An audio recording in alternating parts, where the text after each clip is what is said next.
lies and buying time, killing people next in line. Lower classes, social slime, they don't matter. Genocide, sick from water, sick from air. Making money, they don't care. Caesar shit, force of air. Fuck them back, it's only for they war. They shoot, they kill, they massacre, rape. They burn the kids, no one thinks countries. Lie to your face, fight and die, 'cause God forgives.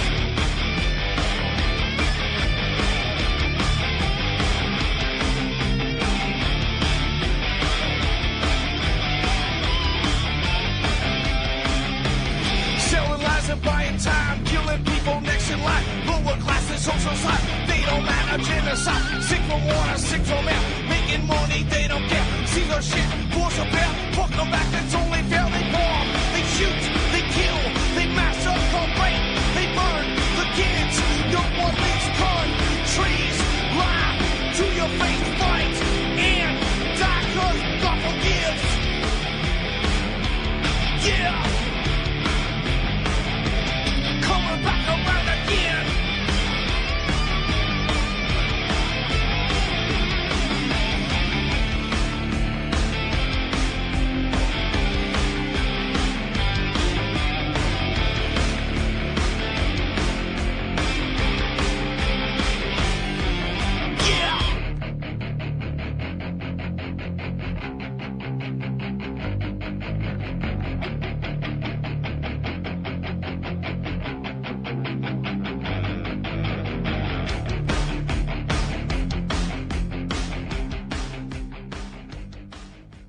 Hey, welcome to the show. I'm your host, Ron Stevens, and this is Rock the Boat right here on UCY.tv, and I'm your host for the next hour. I'm going to start the show with a podcast that Michael Schmidt, the milk farmer up this way, did, but it seems that they didn't do the whole thing. There seems to be only the first half hour of it. Oh, the whole hour's here now. Okay, that's good. Because I listened to it yesterday. There was only the first 27 minutes of it. And my understanding is that George Bothwell, who is also, they have a warrant out for his arrest, is one of the farmers that was at Michael Schmidt's when they raided it. What is it now? Almost 2 years ago? Year and a half ago, and that's when it was the ladies, it was the farm women. It wasn't even farm women. It was just basically women who stood down the government authorities and the police and forced the police and the authorities to unload the cube van that they had rolled into Michael's to steal his milk and cheese and whatever. So hats off to the ladies. But out of that, Michael Schmidt and 3 others got charged for obstruction. And that's unfortunate. So they tried to make a deal with Michael, and they have no case whatsoever. Michael and the others didn't obstruct anybody. But they want Michael. They've been after him for, I guess, 23 years now. The government has spent millions upon millions of dollars trying to shut Michael down. And see, that's the difference between Michael and most other people. Most other people have not a very strong moral backing. And Michael is completely different. And he's an extremely moral man. He knows right from wrong. And he is not intimidated by these people. That's the whole idea of the government, is to intimidate you to back down. That's how they get us in the position they've got us in now. And they don't know how to deal with Michael, and they don't know how to deal with moral men. So anyways, they did this open line, and I'll throw this in the chat. You can listen to it later or whenever. But my understanding, which would have been in the second hour, which I haven't heard yet, is that George Bothwell actually called into the show, and I think that's what happened. And they've had a warrant out for George, who is a very prominent farmer in the area, owns 6 huge farms, and they know where he lives. They know all of where his farms are. And after all this time, they still haven't managed to get a hold of George. They did also, the police offer Michael and the other 3 that they would give them a conditional discharge or whatever if they would just pay the court $300 a piece or something. And being the moral men that these guys are, that is an admission of guilt. And they said, no thanks. So they were going to put the 4 of them on trial. Enos Martin is presently has civil suits against the Ontario Provincial Police for the assault that he was given after this raid. And so they withdrew the charges on Enos because they don't want Enos on the stand. But Michael and 2 others, I guess there was 5 of them altogether charged. So George isn't showing up, and so that leaves Michael and 2 others who are going to be in court. So it's scheduled for a 5-day trial from the 6th for the full week of starting on the 6th of March. So the 5 days of that week starting on March the 6th, Michael and the others will be in court for the 5 days in Walkerton, Ontario. So if you're within driving distance of Walkerton, Ontario, you're more than welcome to drop by and say hello and meet an extremely moral group of men, and we'll see what happens. But 23 years later, and lots of raids and overnight jail and this and that and the other thing, they still have not got Michael to submit. Now, I think today a trial started up my neck of the woods, Pembroke, Ontario. I'm originally from Renfrew, Ontario. And so it's just a hop, skip, and a jump from there. And there's a small farmer up there who's going to court today for selling raw milk. And he's only, like Michael said, he's only got like 3 cows or something. Like, leave the guy alone, right? But no, the Milk Marketing Board, they do not want competition. And just like in the weed business, the government threw how many people in jail for apparently what is legal now over the years, and destroyed many lives and stole many, many dollars from honest men and women. But if you should grow your own weed or sell weed that is not government legal weed, well, you're going to jail. And this is the same problem with the milk.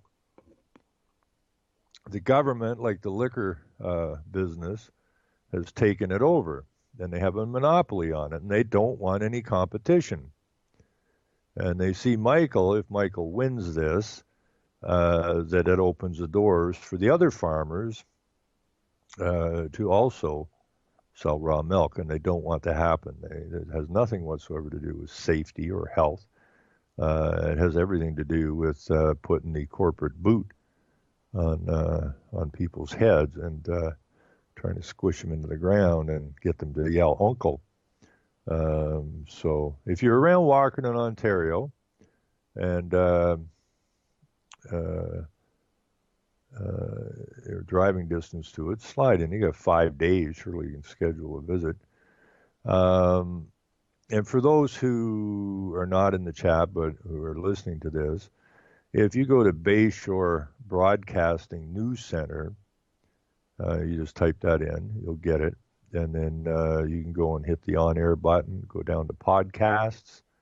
And this is called Open Line of February 27th. That was Monday.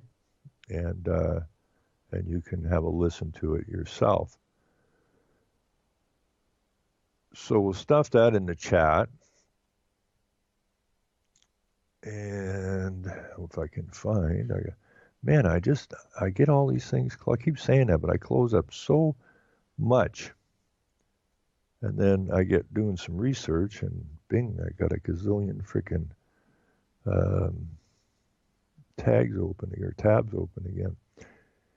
So anyways, the link's in the chat, and if you want to, if you're not in the chat and you want to read it, or I'll probably put that up on Facebook too, which is Rock the Boat Radio Facebook. You can go get it. I haven't got it up there yet, but you can put it up there now, or I will. And so what else is new? I got thinking about these sanctuary cities because Chris/Duck from Kingston sent me a thing where one of the councillors is putting forward a motion to make Kingston, Ontario, a sanctuary city. And I already knew Toronto and Hamilton were sanctuary cities, so I thought, and London, I think, is a sanctuary city now. So I thought, what the hell? I had some time yesterday, so I thought, well, I'll phone the Federal Immigration Department, because obviously a sanctuary city is thumbing the nose at the federal law, because the feds are in charge of immigration, not cities and towns.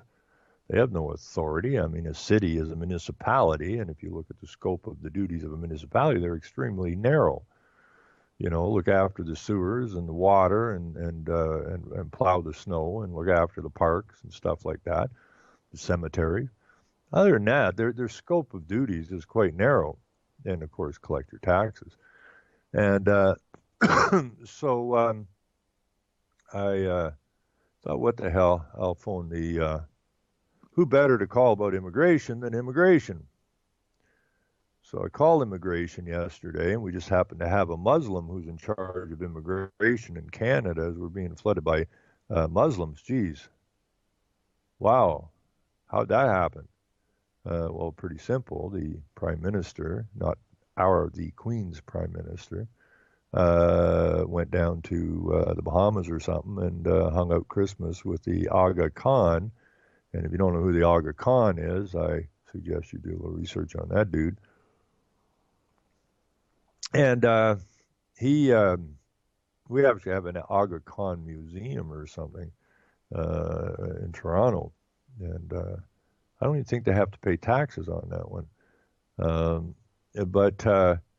So he went down to spend some time with the Aga Khan, who was a friend of his daddy's, and his daddy was a communist before he became a liberal and before he ran in Parliament and became the Prime Minister, yada, yada, yada.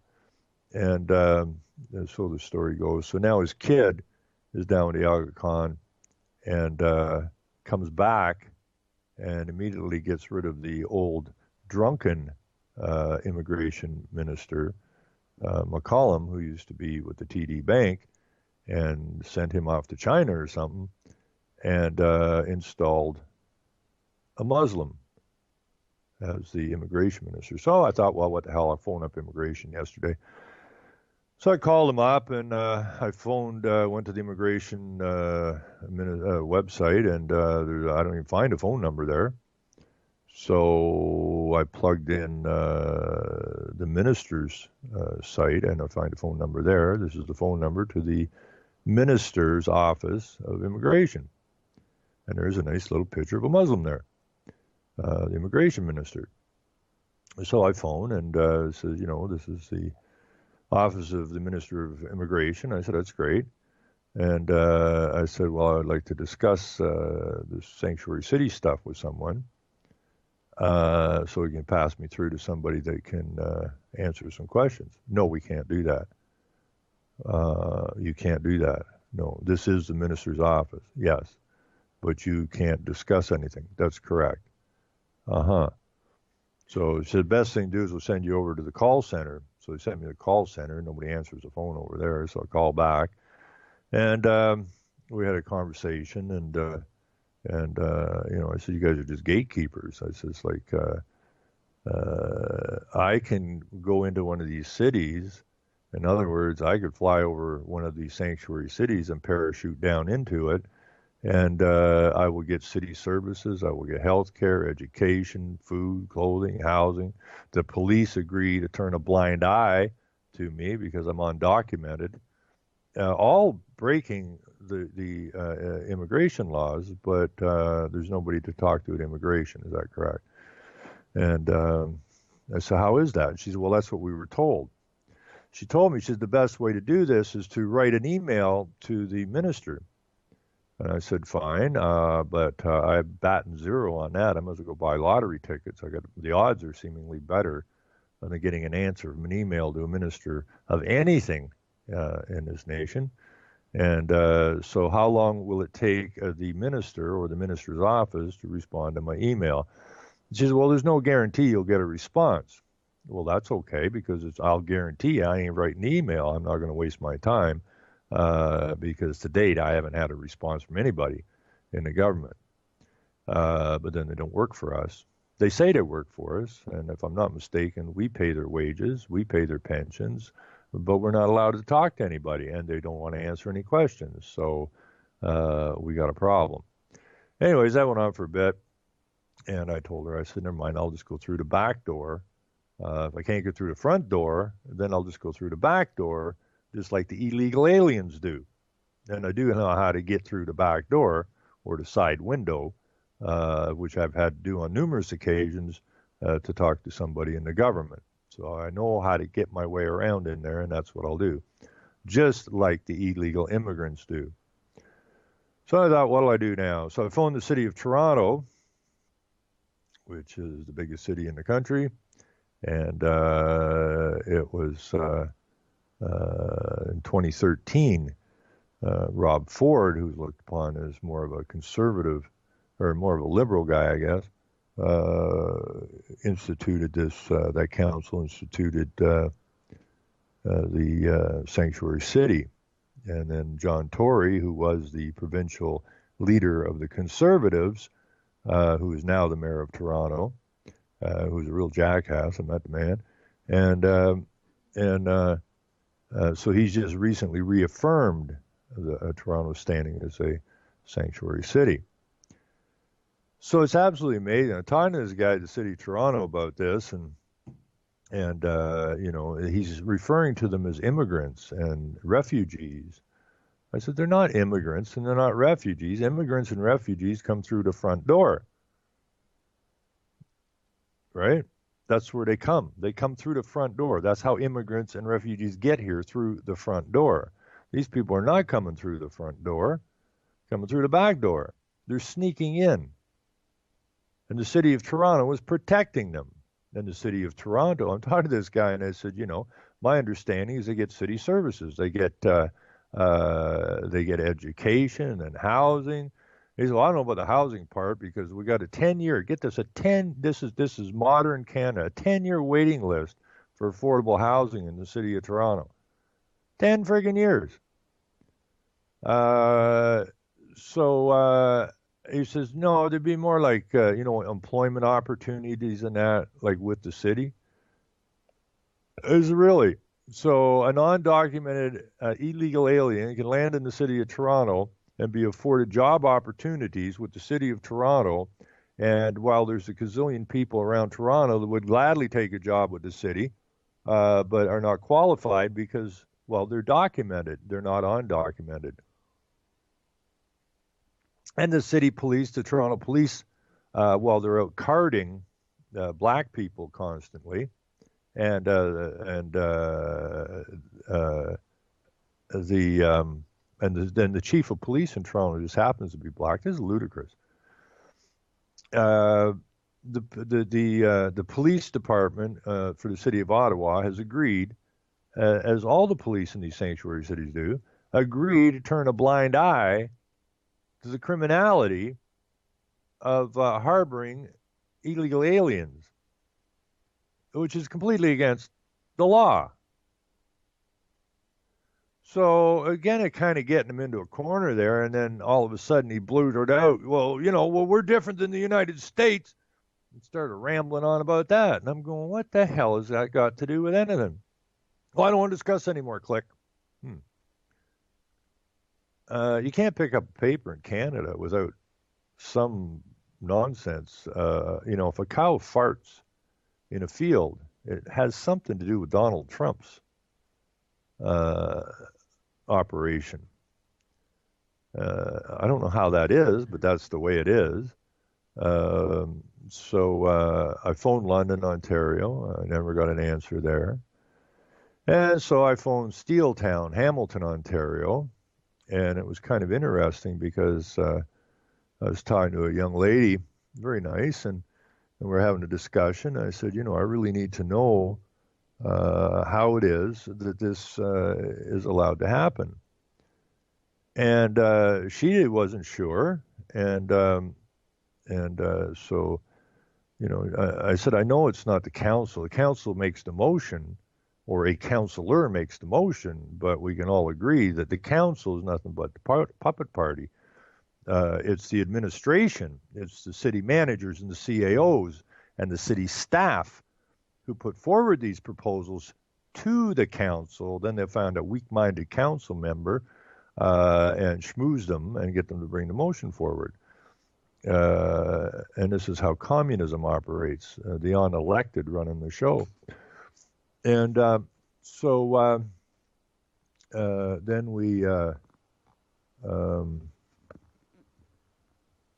she asked me if I would like to go and speak to the clerk, of which I agreed. And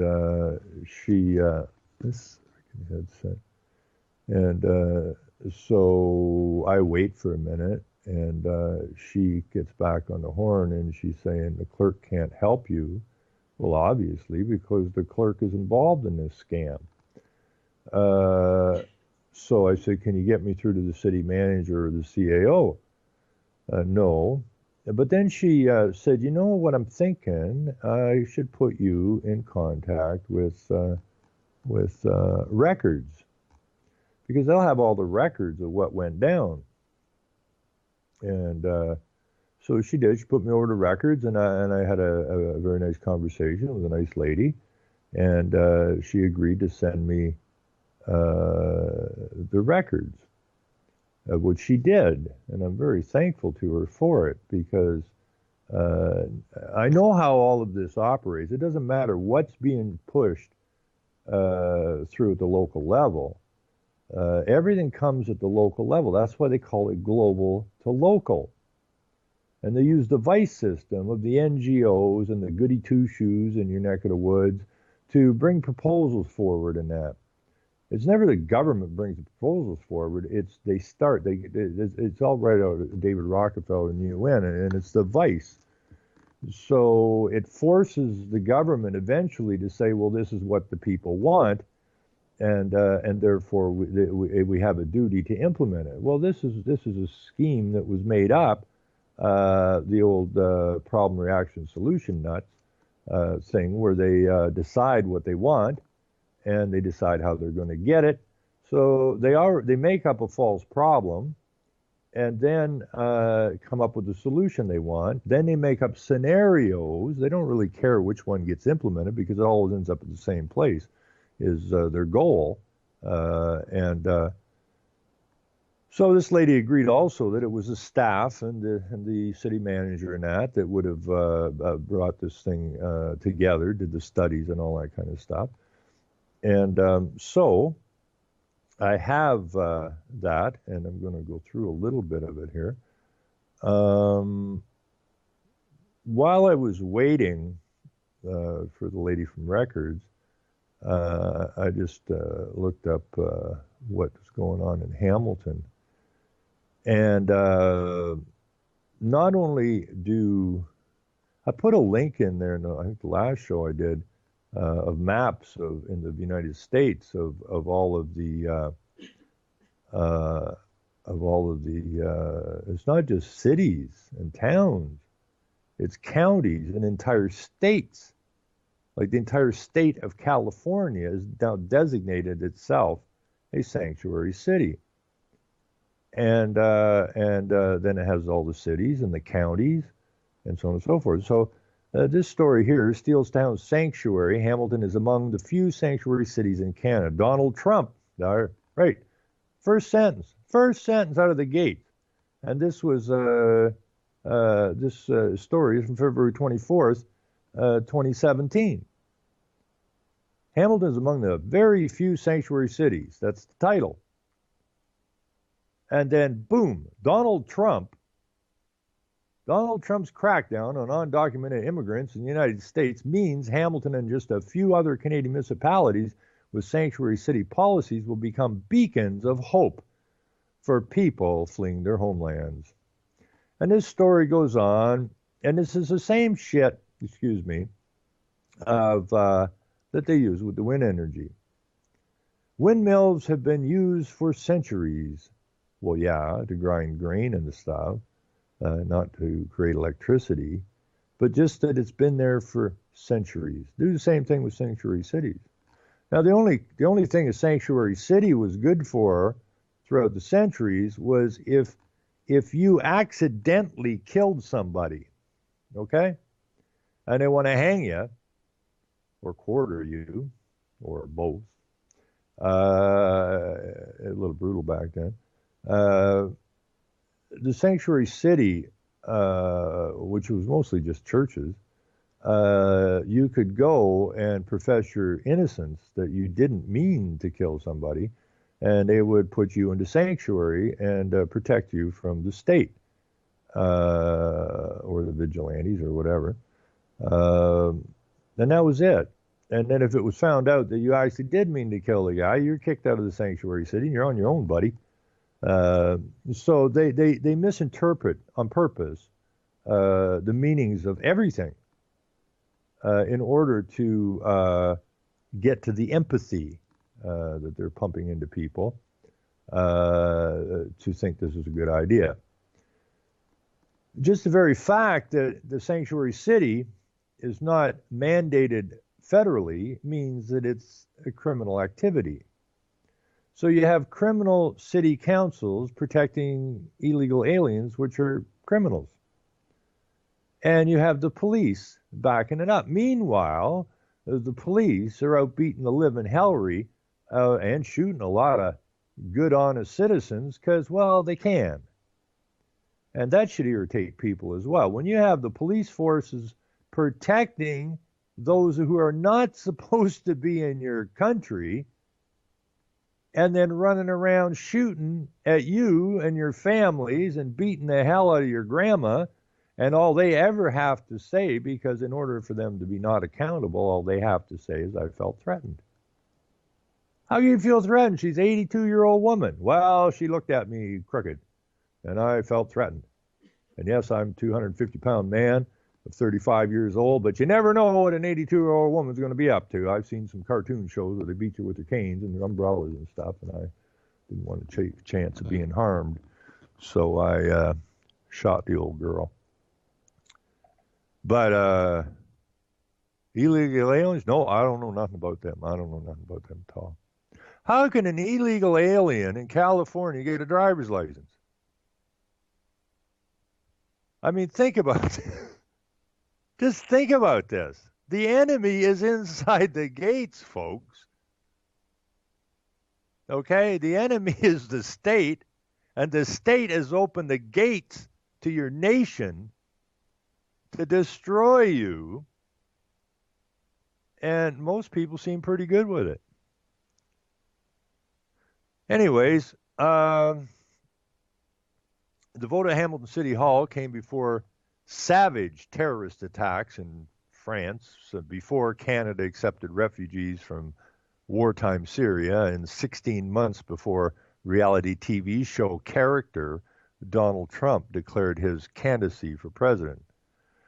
Now, when Obama was running the first time, it was absolutely ludicrous. I mean,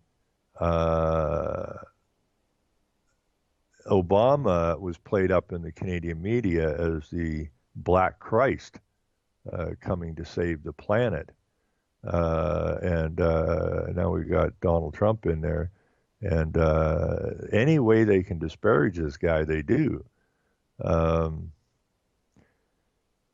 Anyways, February 12th, 2014 was when Hamilton was dubbed the sanctuary city following a council vote that meant it would be the second Canadian city to declare it would promote or provide to refugees services such as emergency shelters, recreation, public transit, libraries, food banks, and police and fire services without asking any questions about their status. Now, you get pulled over for doing a few miles over speed limit. What's the cop say? I want all your ID. But if you're here illegally, hey, no questions. So I think the next time you get pulled over by a cop, I think what you ought to say is, listen, I can't give you any identification because I don't have any identification because I'm here illegally. I'm an undocumented, whatever they call them, undocumented person, I guess. So I really can't give, oh, you're undocumented and you're not supposed to, well, hey, sorry for pulling you over, bud. Well, there's a Canadian, I'll go get him, or an American, I'll go get him. Sorry again, I didn't mean to pull you over. Had I known that you were undocumented and you're not supposed to be in the country, I would have never bothered you. What kind of twisted logic is going on here? In an open question, if the measure we should not use the phrase sanctuary city, but rather access to services for undocumented individuals, has carried much weight. But for these people in recent weeks who have been making potentially dangerous breaks for freedom at the Canadian border, any city declaring itself a sanctuary represents life-saving refuge in the age of Trump. Wait a minute. What the hell's Trump got to do with these illegal aliens? Nothing.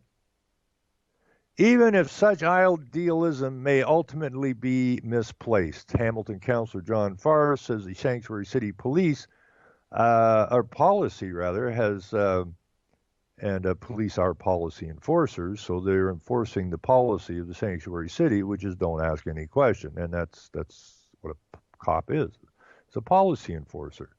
And so they've agreed to enforce that policy, which is don't ask questions. It has not been simply a motherhood statement, and the proof is in how effectively Hamilton has welcomed Syrian refugees, 1,500 approximately to date. So this goes on, and then they even admit this, that Councillor Donna Skelly, who was not on council back then, counters saying, quote, it has no teeth because immigration is an issue for senior levels of government, i.e. the feds. And she's absolutely correct.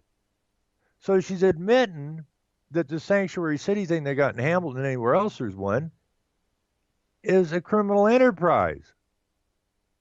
You're harboring criminals.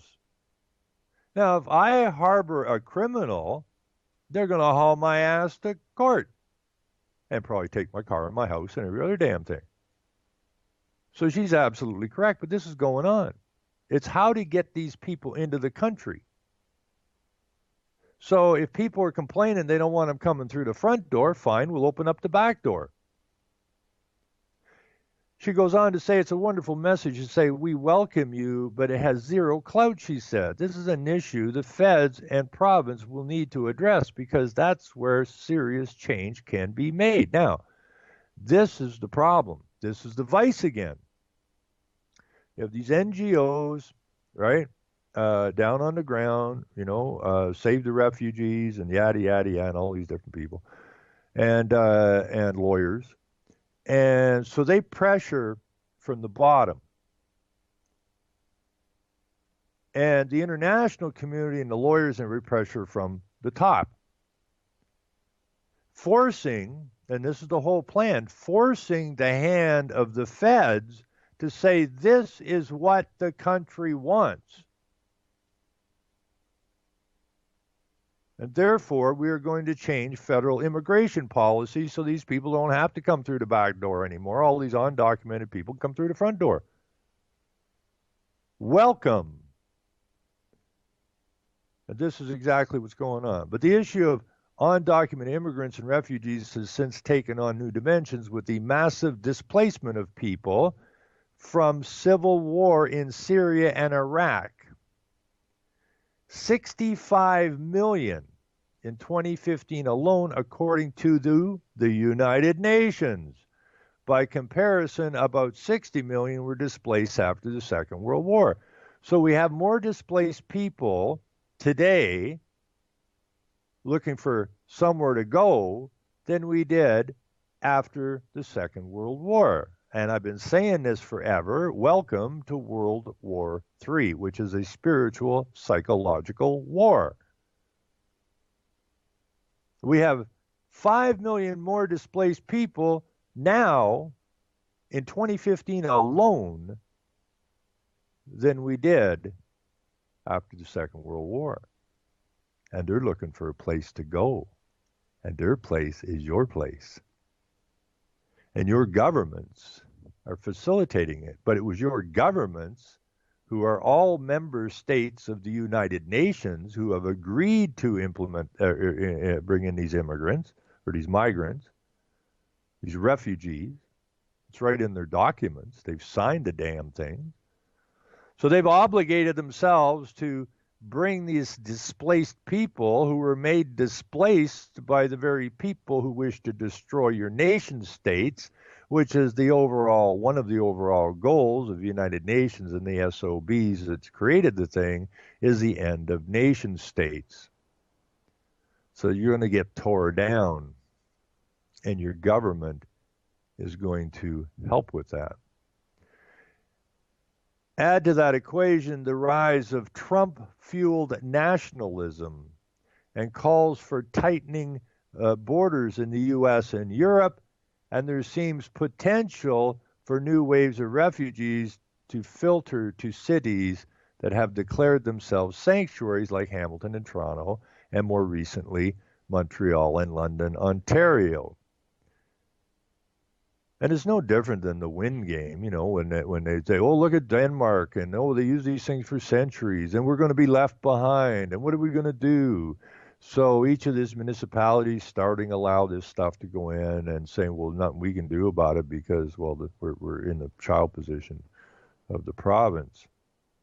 It's always the same template. They just rearrange the scenarios and the wording a little bit. Same template. I mean, how simple is this, guys? This for these guys. They don't even have to come up with new templates. They just keep pulling the same damn template off the shelf. We're too stupid to figure out what they're up to. In a sense, while the scale may yet prove to be unprecedented, this is nothing new for Hamilton, a diverse border town with big-hearted tradition. In the late 70s, local churches took up the cause of accepting and protecting refugees from the Vietnam War, and then again in the 1980s for those who fled the devastation of war in Central America. Well, all of these things are setups. Let's see, in the new post-Cold War world of the 1990s, Hamilton took in refugees from war in Kosovo and Bosnia, when the former Yugoslavia disintegrated. It was made to disintegrate is what they should have been saying. And so this goes on. And somewhere in here, one of the counselors, he's not a counselor, Blake McCall, a resident who spoke at council on the issue, says the city has failed to live up to the intent of the policy, suggesting few resources have been allocated toward implementing it, such as training staff on how to deal with refugees or lobbying senior levels of government to get involved in areas such as healthcare and education, where the city has no jurisdiction. Cities are a start, McCall suggested, but what he thinks is needed is for the entire province of Ontario to become a sanctuary province, which means there is no back door, side window. It's a flood through the front door. And it is going to devastate every community in this nation. The question is, what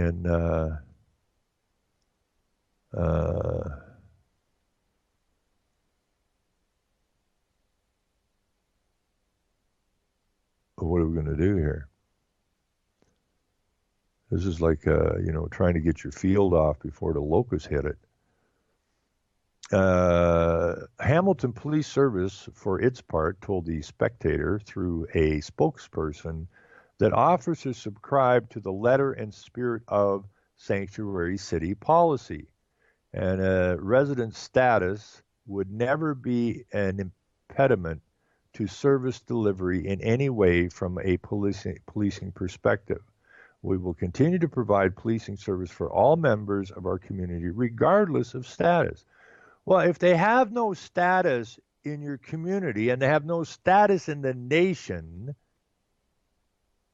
they're not members of your community. I don't know if people just have no capacity to understand what they're reading. Their comprehension levels have been driven down so far that they don't understand what they're reading. Because if you understood what you're reading here, you'd be really pissed. The notion of a sanctuary city goes back to ancient times when cities were designated as places of asylum for those accused of accidental manslaughter. That's it. That's it. Well, these people have not been accused of accidental manslaughter. So why is the sentence even there? So people go, oh, well, sanctuary city goes back to ancient times. Oh, well, that's a good idea. And it's ludicrous. Absolutely ludicrous. Anyways, this is the story. I'm going to put this in here. And then I'm going to dump in the stuff I got from the city of Hamilton, from the records department. And people need to read this. So that's the Hamilton story. And, this is no different than people walking through your front door of your house, or the back door of your house, I guess, because they came to the front door, and they'd say, well, can I come in your house and take over your house? You'd say, who the hell are you? Well, it's not important that you know who I am, but, I've got a sad story, and you should open your door and let me and my family move into your house, and your nation is your house. Your nation is your house. And we just like to come in, and we'd like to change all the rules and regulations, and we'd really like to implement our law and our faith, and we'd like you to take your laws and your faith and, just say goodbye to them. And you will abide by our rules in your house, because your house is going to be our house, and you will be the outsider, so get used to it.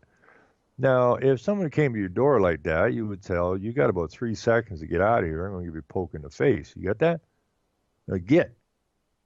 Well, no, you can't, because I'll phone the police, and they'll come and protect me, not you. And that's what's going on. That's exactly what's going on. You're paying your city councilors. You're paying your politicians. You're paying your teachers. You're paying the police. And they're all working against you. Now, that's the epitome of stupid. I mean, you better make up a new definition of stupid and put it in the dictionaries, because we're it. We in the West are the new definition of stupid. Yeah, I suppose you could put us under gutless and spineless and so on and so forth, to equate anyone in the West who's standing by watching this bullshit take place. Anyways, from the Hamilton City, if I can get these things, where are they? London Directory, access to services for undocumented individuals. This is from February. I think this is the right PDF. Is this it, or is this the...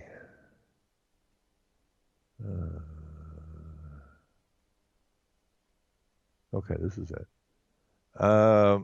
So we have chair members and all this kind of stuff.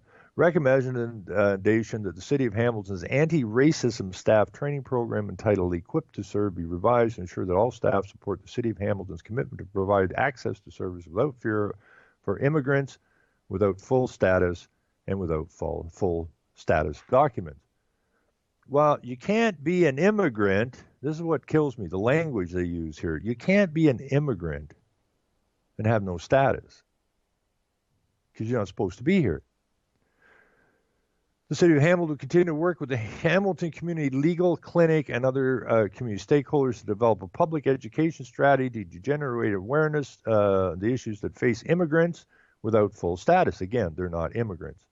Without full status documents with accessing services in the community. Well, you don't have the capacity to access a service because you're not supposed to be there. The City of Hamilton requests the federal government review its current immigration and refugee policies and programs and identifies ways to better assist residents with undocumented status in Canada. How can you be a resident in Canada unless you document it? You can't be. You can't be a resident. To regain their full status, regain their full status. You didn't have any status. How the hell are you going to regain what you never had? This is ludicrous.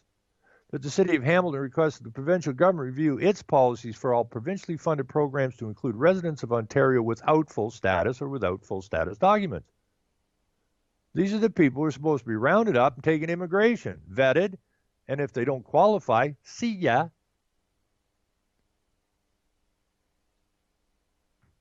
Executive summary. Persons without full status or without full status documents are often referred to as undocumented individuals. Recently, the experience of undocumented individuals has been brought to the attention of the City of Hamilton. On June 12, 2013, Hamilton City Council approved Item 9.1 of the Emergency Community Services Report 13005, which reads as follows, that the Community and Emergency Service Department engage with the Public Health Department and local agencies to investigate how undocumented individuals are treated in Hamilton and report to the Emergency and Community Services Committee. City of Hamilton partnered with the Hamilton Community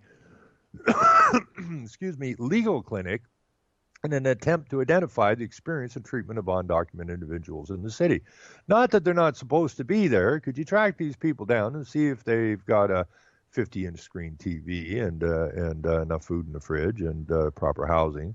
Yes, I know we have a lot of documented people living here who were born here who don't have a 50-inch screen TV and are living on the streets and that, but we're not really concerned about them. It's the undocumented people that aren't supposed to be here that we want to welcome to the city. The Canadian Council for Refugees defines a person without status undocumented as someone who has not been granted permission to stay in the country. Hello? Or has overstayed their visa. Yeah, goodbye. The vast majority of undocumented individuals enter Canada legally through authorized federal programs, but for a variety of reasons, their status or documentation of their status lapses. That means they broke the law. This can include visitors who overstay their visa, refugee claimants awaiting a response, failed refugee claimants who have not left Canada, sponsorship breakdowns of workers whose visas have expired. All of these people are not supposed to be here. But we would like to give them full services, and we would like our citizenry to pay for all of their expenses. In other words, they are not illegal immigrants. Huh? In other words, they're not illegal immigrants, but immigrants whose documentation has lapsed. Well, if you're not documented anymore, you're not supposed to be here, which means you're here illegally, which I suppose would make you an illegal immigrant. But, we're in the world of the cartoon land now. Many of the individuals in these situations work, pay taxes, and otherwise contribute to the community and the economy. How can you pay taxes when you can't get a job without ID? And if you're not documented and you're not supposed to be here, how are you working and paying taxes? And otherwise contribute to the community and economy. You're not supposed to be here. Goodbye, and those who don't have jobs here, step forward and take those jobs, please.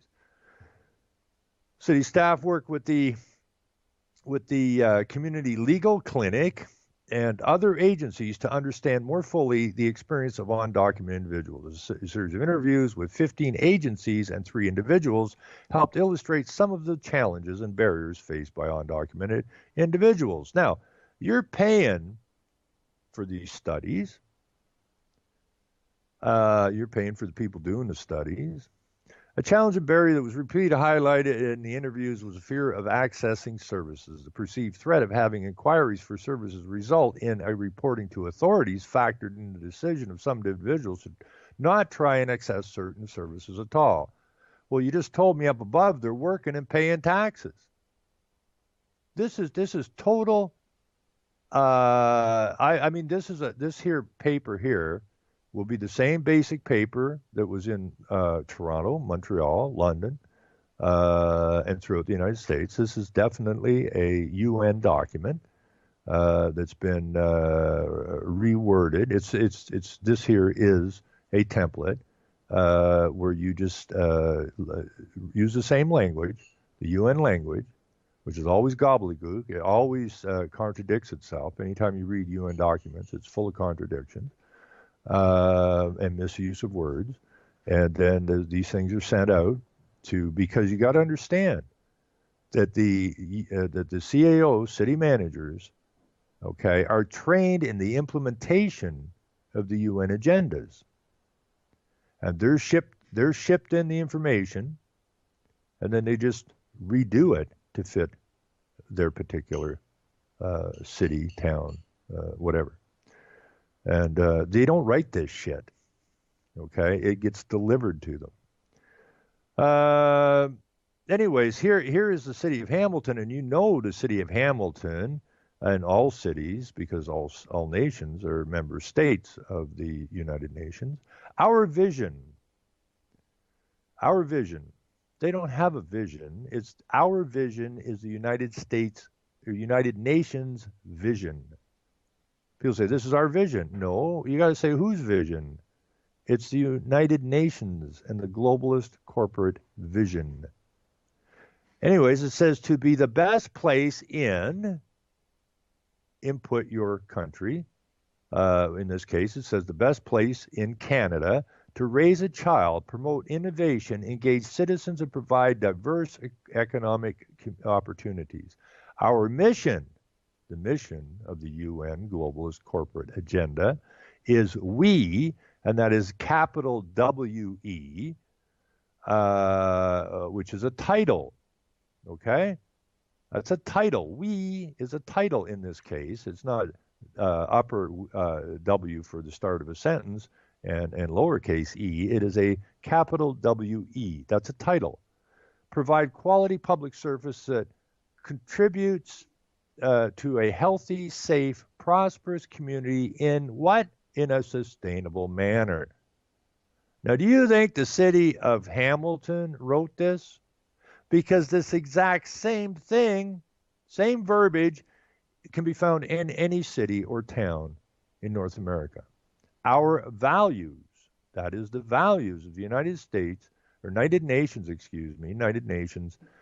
globalist corporate agenda. Their values, accountability, cost consciousness, equity, excellence, honesty, innovation, leadership, respect, and teamwork.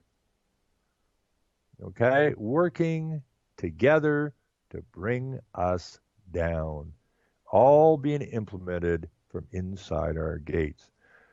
And I'm going to put this in here, and I'm going to continue this probably on Thursday because I don't have time today.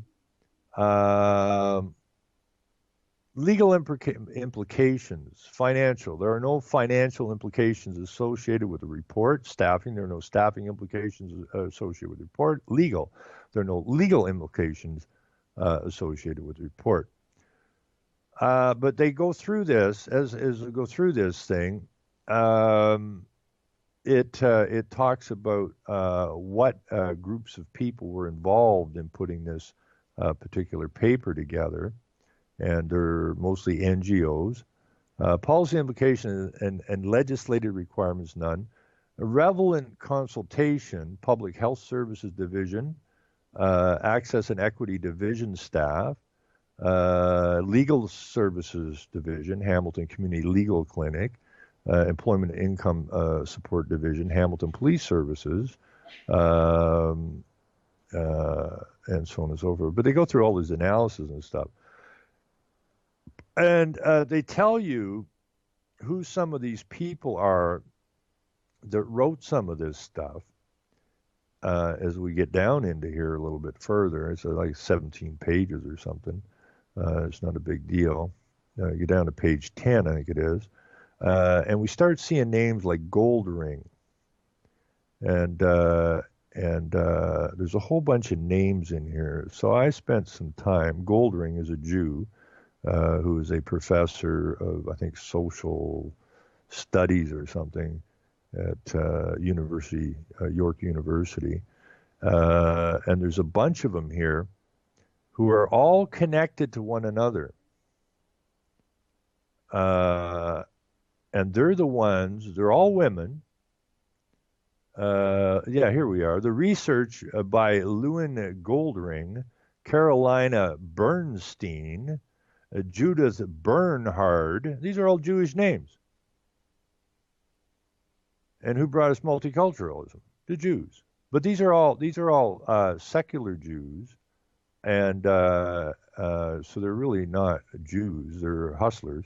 States the context of immigration in Canada provides a confusing array of graduations of uncertain or less than full migratory status, reflecting a need for to use a more encompassing terminology. Precarious status can therefore be defined. This is UN garbage, man.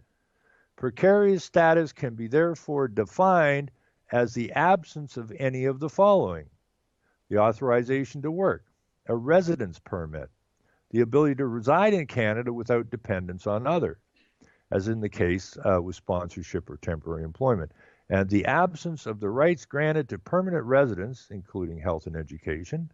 Goldring et al. 2009. Therefore, those with precarious status can be categorized as visitors who overstay their visa, refugee claimants awaiting a response, failed refugee claimants who have not left Canada and are awaiting deportation or exploring alternative procedures, sponsorship breakdowns, workers whose visas have expired, yada, yada, yada. The majority of those deemed to have precarious status initially entered Canada through the legal channels. Overall, the reality is the precarious status migrants have fluid status and experience different degrees of legality throughout the process, often acquiring legal status for a temporary time and then staying in the country once they can't be here any longer legally. Often it has expired. The majority of people with precarious status pay taxes while residing in Canada and perform much of Canada's unwanted and underpaid work, contributing to the growth of Canada's economy and social society. Despite such contributions, their uncategorized status excludes them from access to healthcare, education, social service, and legal aid. No, it doesn't. While they're here, legally, they have access. It's when they're not here legal, they don't have access because they don't have the legal right to access. But we don't want to talk about that. Oh, I'm out of time. I'm going to put this in here. Anyways, I've been looking through these, and that's in page 10, this Lewin, Goldring, and Goldstein, and Bernhard. And I've been looking them up and looking at some of their books and that, and I suggest you do the same thing. But I'm going to stick this in the chat because by the look of it, we are out of time. So I want to thank everybody for tuning in. Pass this stuff around, please, and thank you very much. Have yourself a fantastic evening.